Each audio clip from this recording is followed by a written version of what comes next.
नमस्कार, स्वागत है आपका एस्ट्रो एक्स ज्योतिष में। और आज हम बात करेंगे तुला लग्न के बारे में।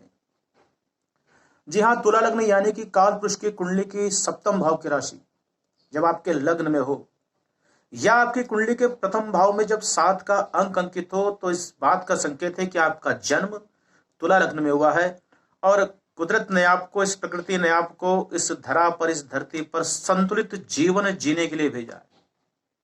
जी हाँ, आप बहुत संतुलित व्यक्तित्व के व्यक्ति होते हैं। आपको जीवन में संतुलन पसंद है, चाहे मनी मैटर्स हो, रिलेशंस हो, या आपका प्रोफेशनल एरिया। आप जीवन के सभी जो आयाम होते हैं उसमें आप एक संतुलन लेकर चलना पसंद करते हैं। दोस्तों, आपको तुला लग्न मिला इसीलिए है कि आप जीवन में संतुलन स्थापित कर सके।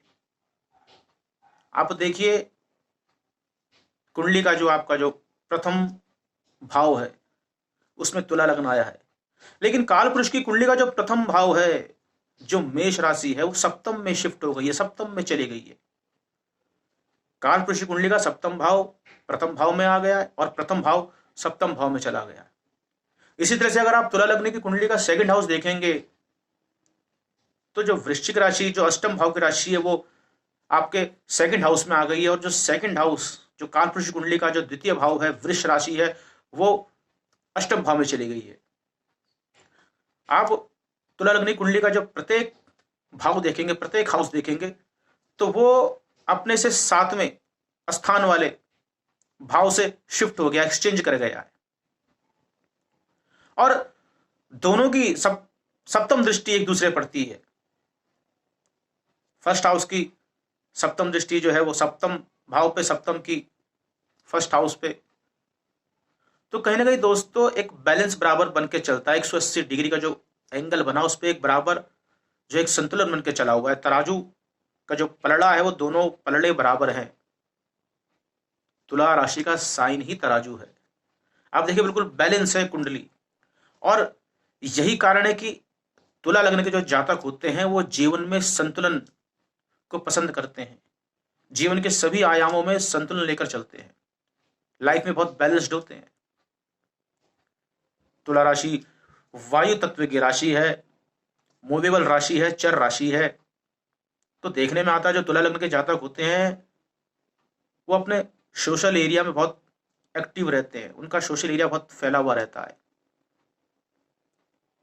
क्योंकि तुला राशि का जो स्वामी है शुक्र है, तो उसके कारण शुक्र की जो क्वालिटी इनके अंदर देखने को मिलती है। वेल ड्रेस्ड होते हैं, काव्य प्रेमी होते हैं, कला प्रेमी होते हैं, अच्छे एंटरटेनर होते हैं, बहुत डिप्लोमेटिक होते हैं व्यवहार निभाने में, बोलचाल में, अपने आसपास के परिवेश में डिप्लोमेसी के साथ हम प्रत्येक कार्य को करते हैं। कंफर्ट और इजी गोइंग लाइफ को पसंद करने वाले होते हैं। वर्किंग सेक्टर में अपने को आपको ये कंफर्ट ज़्यादा पसंद करते हैं, लाइफ में इजीनेस चाहते हैं, पसंद करते हैं। और अच्छे होस्ट होते हैं, आतिथ्य सत्कार करना को इनसे सीखे, अच्छे होस्ट होते हैं।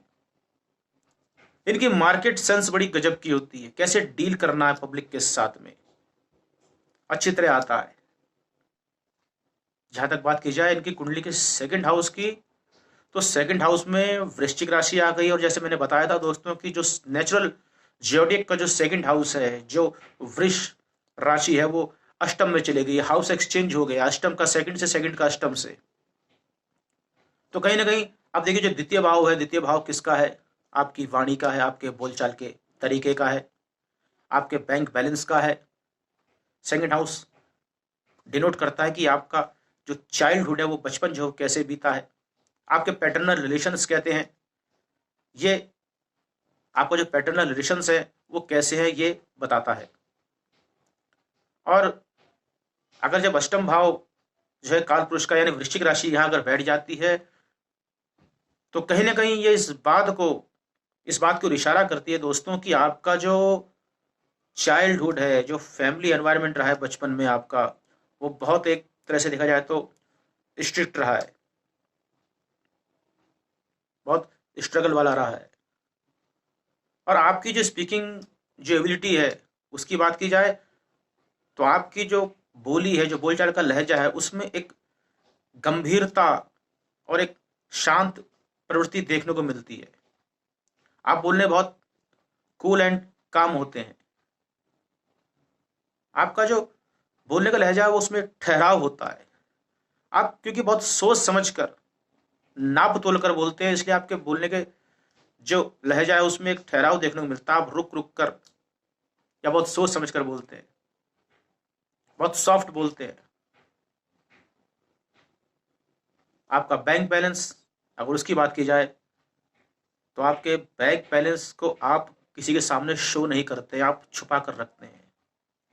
आपको अपने इनकम के बारे में, अपने बैंक बैलेंस के बारे में ज़्यादा शो ऑफ करना अच्छा नहीं लगता है। आपकी जो जो बैंक बैलेंस है उसमें कहीं ना कहीं लॉन्ग टर्म इन्वेस्टमेंट्स का, पॉलिसीज का, एफडी का, या ऐसी इनकम का जो कि हिडन इनकम होती है, उसका कहीं ना कहीं बहुत ज़्यादा सोर्स रहता है। आपके जो पैटर्नल रिलेशन है, जो पैतृक संबंध है अपने परिवार वालों से, कोई खास अच्छे रहते नहीं है, लेकिन आप उनको बनाकर चलना चाहते हैं। आप अपनी जो फैमिली, जो वैल्यूज है, जो फैमिली का जो नेम है, जो ट्रस्ट है, उसको आप मेंटेन करके रखते हैं। आप उसको स्टोर करके रखते हैं। आप चाहते हैं कि समाज में आपके परिवार के नाम की एक छवि बनी रहे। इसलिए आप अपने पैतृक संबंधों को, अपने पैटर्नल रिलेशंस को बहुत बनाकर चलते हैं, संभाल कर चलते हैं। हालांकि आप उनसे खुश नहीं रहते हैं, लेकिन फिर भी आप प्रयास करते हैं कि वो यथावत स्थिति में बने रहें और एक मधुर संबंध जो है उनको बनाने का प्रयास करते हैं। दोस्तों, बात की जाए आपकी कुंडली के थर्ड हाउस की, तीसरे भाव की, तो धनु राशि वहां पर विराजमान रहती है। धनु राशि जो है वो उस तीसरे भाव को ऑक्यूपाई करता है। तो दोस्तों, जब धनु राशि वहां पर आ जाती है तो देखने में मिलता है कि आपको जो सोशल एनवायरनमेंट होता है, जो काफी हद तक जो फैला रहता है लार्ज स्केल पे, उसमें आप जो है एक रिलीजियसनेस और एक फिलोसफिकल टच जो है पसंद करते हैं। आपको जो सोशल एनवायरनमेंट है बहुत ज़्यादा ऑनेस्टफुल रहता है, क्योंकि आपके अंदर एक ऑनेस्टी रहती है। आप निष्पक्ष होते हैं, न्यायप्रिय होते हैं, क्योंकि आपको तुला लग्न मिला हुआ है। तुला के यानी तराजू, दोनों पलड़े बराबर हैं, तो आप ना तो किसी ज़्यादा अच्छाई कर सकते ना ज़्यादा किसी की बुराई। जो बात सही है वो आप सामने वाले को साफ स्पष्ट बोल देते हैं। आप बहुत क्लियर होते हैं, ट्रांसपेरेंट होते हैं, निष्पक्ष होते हैं। और इसलिए आपको जो एनवायरनमेंट जो आपको मिलता है, सोशल एनवायरनमेंट, आपके आसपास का सामाजिक परिवेश, उसमें आप बहुत निष्पक्ष होते हैं और आप ऐसे लोगों को अपने साथ जोड़ना भी पसंद करते हैं। आपके सिबलिंग्स की, आपके भाई बहनों की बात की जाए तो आप उनके लिए as a father, as a guru की तरह होते हैं और आप उनको इसी तरह से ट्रीट करते हैं। आप बहुत हेल्पिंग नेचर के होते हैं, केयरफुल नेचर के होते हैं। आपकी जो यात्राएं भी जो होती हैं वो धार्मिक उद्देश्य से ही होती हैं। जहां तक बात की जाए आपके फोर्थ हाउस की, तो आपकी कुंडली के फोर्थ हाउस में मकर राशि आती है, कैप्रिकॉर्न का साइन होता है और शनि इस घर को रूल करते हैं। हालांकि आपके पंचम भाव को भी, जहाँ एक्वेरियस कुंभ का साइन है, वहां भी शनि जो है इन दो घरों को रूल करता है। और सबसे बड़ा बेनिफिट, फायदा आपकी कुंडली में यही है कि शनि आपके लिए एक बहुत अच्छे ग्रह साबित होते हैं। शनि की 7.5 हो या शनि की महादशा आपको हमेशा सूटेबल रहती है, आपके फेवर में रहती है। चतुर्थ भाव में जब कैप्रिकॉर्न का साइन आता है तो आपका जो घर का माहौल है बहुत अनुशासनात्मक हो जाता है, डिसिप्लिन वाला हो जाता है। क्योंकि कैप्रिकॉर्न का साइन, यहाँ शनि देवता बहुत ही ज्यादा आपको तपाते हैं, आपको हार्ड वर्क करवाते हैं घर के मामले में। और कर्म स्थान का, नेचुरल कुंडली में कर्म स्थान का जो कैप्रिकॉर्न का साइन है वो कर्म स्थान का डिनोट करता है। तो कहीं ना कहीं अब देखिए फिर भाई एक्सचेंज हो गया है। जो नेचुरल फोर्थ हाउस है वो 10th में चला गया है और जो नेचुरल 10th हाउस है, जो कर्म का स्थान है, वो 4th में आ गया है। तो आपका जो वर्किंग एरिया होता है, वर्किंग सेक्टर होता है, हालांकि उसमें अप्स एंड डाउन होते हैं, वो मूवेबल होता है चंद्रमा के कारण। 10th हाउस में कैंसर साइन है। लेकिन अगर 4th हाउस की बात की जाए भी फिलहाल, तो आपका जो वर्किंग एरिया होता है वो आपके होमलैंड के, आपके होम टाउन के, आपके होम के यानी आपके घर के, आपकी मातृभूमि के, आपके जन्मभूमि के या आपके घर के आसपास का होता है। कुल मिला के दोस्तों ये कि आप अपने घर से, अपनी मातृभूमि से दूर नहीं रह सकते हैं। फॉरेन, विदेश में अगर सेटल होना है, अगर ऐसी बात की जाए दूल्हा वालों की, तो बहुत कम देखने को मिलता है जब वो विदेश में सेटल होते हैं। लेकिन कहीं ना कहीं फिर भी अपनी मातृभूमि से जुड़ाव रहता है। और अधिकतर देखा जाए तो ऐसे लोग अपने मातृभूमि, अपने घर, अपनी जन्मभूमि के आसपास ही जुड़े हुए देखे गए हैं, वर्क करते हुए देखे गए हैं। आपकी जो मदर होती हैं वो बहुत रूल और रेगुलेशन को फॉलो करने वाली होती हैं। उनका नेचर बहुत स्ट्रिक्ट होता है, डिसिप्लिन वाला होता है। और यही कारण है कि आपके घर में भी एक रूल रेगुलेशन, कस्टम्स को फॉलो करने का जो एनवायरनमेंट है वो डेवलप हो जाता है। और आप इस मामले बहुत अनुशासनात्मक होते हैं। हालांकि आपका जो जो आपको जो घर की जो सुख सुविधा होती है उसमें कहीं ना कहीं आप एक हैप्पीनेस आपको नहीं मिलती है, आप उसमें प्रॉब्लम फेस करते हैं। आपको लगता है, कमी महसूस होती है आपको कि इस घर में आप जहाँ रह रहे हैं या जैसा भी है, कहीं ना कहीं आपको एक सेटिस्फेक्शन नहीं मिलता है।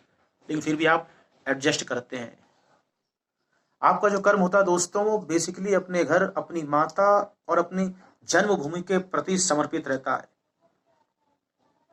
सामाजिक परिवेश में या परिवार में आपकी जो छवि है, जो इमेज है, वो एक वृद्ध की होती है, एक मेच्योर पर्सन की होती है। क्योंकि आपको बचपन से ही जो आपने जो गेन किया है, जो अपने आसपास के परिवेश से, जो संघर्षों का आपने देखा है, उससे आप बहुत अनुभवी हो जाते हैं। और यही कारण है कि आप कोई ना कोई अपने सामाजिक परिवेश में या अपने परिवार में एक ऐसी पोस्ट या एक रिस्पॉन्सिबिलिटी को एक्वायर करते हैं जो बहुत मूल्यवान होती है। यानी कि आप मुखिया बनते हैं, लीडर बनते हैं, आपकी राय ली जाती है। जहां तक बात की जाए आपके पंचम हाउस की, फिफ्थ हाउस की, तो दोस्तों जो पंचम हाउस है वहां पर एक्वेरियस का साइन, कुंभ का साइन आ गया है। और जो नेचुरल काल पुरुष की कुंडली का जो पंचम हाउस है वो 11th में चला गया। देखिए यहाँ भी एक्सचेंज हो गया है। तो जहां तक बात की जाए नॉलेज और विजडम की, तो वो आपके अंदर एक अच्छी तरह से फुलफिल रहती है। तो नॉलेज और विजडम के मामले में आप बहुत अच्छे होते हैं। और आपको जो मेन फोकस रहता है वो होता है प्रॉफिट पर, किस तरह से प्रॉफिट को अर्न किया जाए, लाभ को हासिल किया जाए। और ये लाभ ज्ञान के मामले में भी हो सकता है। आप ज़्यादा ज्ञान को, जो आपके आसपास सराउंडिंग एरिया में क्या चल रहा है, कैसा है, उस नॉलेज को आप एक्वायर करते हैं, उस ज्ञान को लेते हैं और उसका यूज़ करते हैं। और कहीं ना कहीं आप जो है अपनी इनकम को भी इसी तरह से बढ़ाते हैं, इंक्रीज करते हैं। मार्केट सेंस, जैसे मैंने बताया, आपकी बहुत अच्छी होती है। तो उसका, उस मार्केट सेंस को डेवलप करने में पंचम भाव से जो आपको प्रॉफिट मिलता है। आप आसपास की चीज़ों को जानते हैं, समझते हैं और उसका यूज़ जब करते हैं तो आपकी इनकम कहीं ना कहीं, प्रॉफिट आपका कहीं ना कहीं बढ़ता है। अब आपके छठे हाउस में आते हैं। देखिए जो तुला लग्न है उसके छठे हाउस में मीन राशि आ जाती है। काल पुरुष की कुंडली के 12th हाउस की राशि आपके छठे हाउस में आ जाती है। और जो छठा हाउस है, जो वर्गों का साइन है, जो कन्या का साइन है, वो 12th हाउस में चला जाता है। तो कहीं ना कहीं इस बात का इशारा होता है कि आपका अपने विरोधी बीच में सम्मान किया जाता है, विरोधियों के बीच आपकी सराहना होती है, आपको अप्रिशिएट किया जाता है, आपकी प्रशंसा की जाती है। आप अजात शत्रु होते हैं। जी हाँ, आपके शत्रु आपके सामने दबे रहते हैं। और ये भी देखने को मिलता है कि आपको जीवन में अपने पैर संबंधी प्रॉब्लम फेस करना पड़ता है। आपको, आप उस पर एक्सपेंस करते हैं। दोस्तों ये भी देखने को मिलता है कि आपका जो लाइफ में जो एडिक्शन होता है, चाहे वो खान पान के प्रति हो या रहन सहन के प्रति, क्योंकि तुला लग्न है, शुक्र लग्न का स्वामी है, तो आपको एडिक्शन जरूर देगा लाइफ में, चाहे रहन सहन के प्रति हो या खान पान के प्रति। लेकिन लाइफ में जैसे जैसे आप मेच्योर होते जाते हैं, अपनी उम्र के पड़ाव को पार करते जाते हैं, तो आप फिर इन एडिक्शंस का, इन व्यसनों का त्याग कर देते हैं और धीरे धीरे सादा जीवन व्यतीत करना जो है प्रारंभ कर देते हैं। ये देखने में आता है। जहां तक बात की जाए आपके सप्तम हाउस की, कुंडली का 7वां हाउस, तो वहां पर मंगल जो है उस सप्तम भाव को रूल करता है। मेष राशि आती है। और जब मंगल इस भाव को रूल करता है तो आपका जो लाइफ पार्टनर होता है दोस्तों, बहुत ज़्यादा एनर्जेटिक होता है।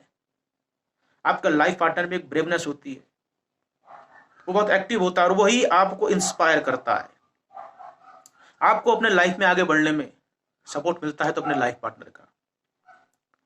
तो लाइफ पार्टनर हो या पार्टनर हो, उनका पूरा सपोर्ट जो है आपको मिलता है।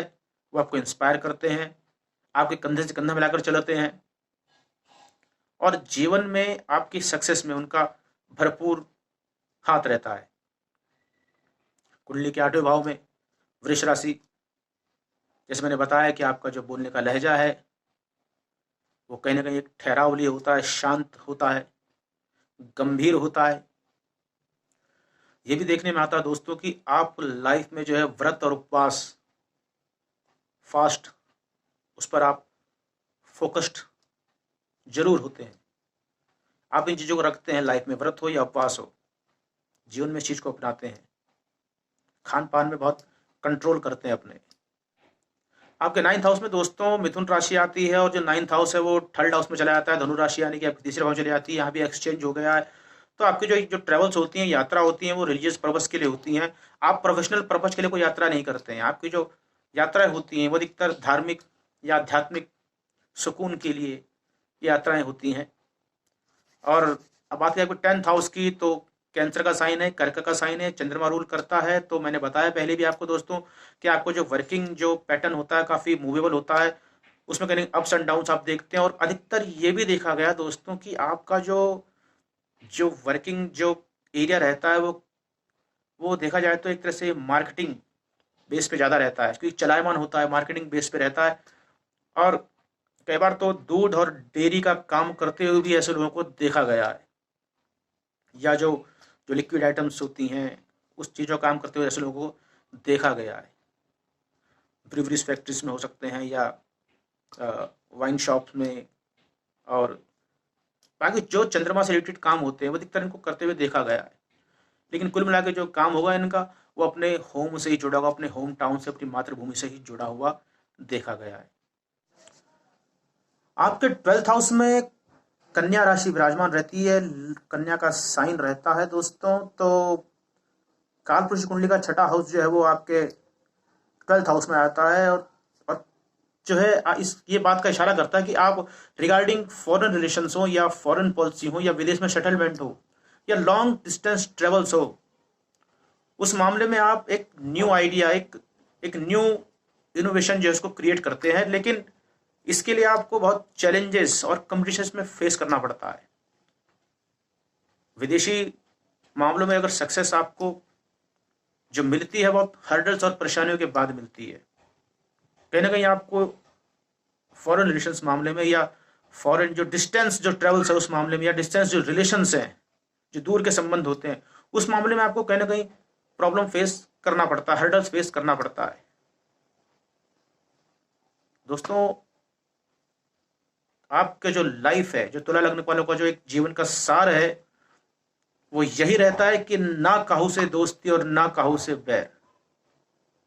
आप लाइफ में संतुलित होकर चलना पसंद करते हैं, बैलेंस्ड रहकर चलना पसंद करते हैं। तो तुला लग्न के बारे में आज बस इतना ही। मेरा वीडियो आपको कैसे लगा कमेंट सेक्शन में जाकर जरूर कमेंट कीजिएगा, और मेरे इस चैनल को आप लाइक और सब्सक्राइब जरूर कीजिएगा दोस्तों। नमस्कार, जय बद्री विशाल।